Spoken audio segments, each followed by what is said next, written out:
首先唔痛先啦，嘅技師就好細心啦。咁你會俾幾多分我哋咧？分 ，Hello，今日就做咗個脫架底毛，哇！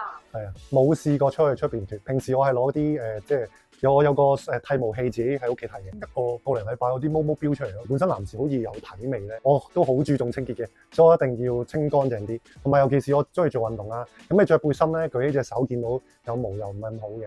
咁所以咧就清乾淨佢會比較整潔啊、整齊咁樣咯。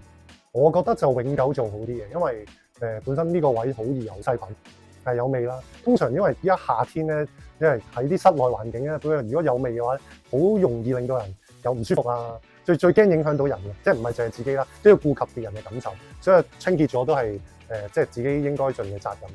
咁嘅過程咧就首先唔痛先啦。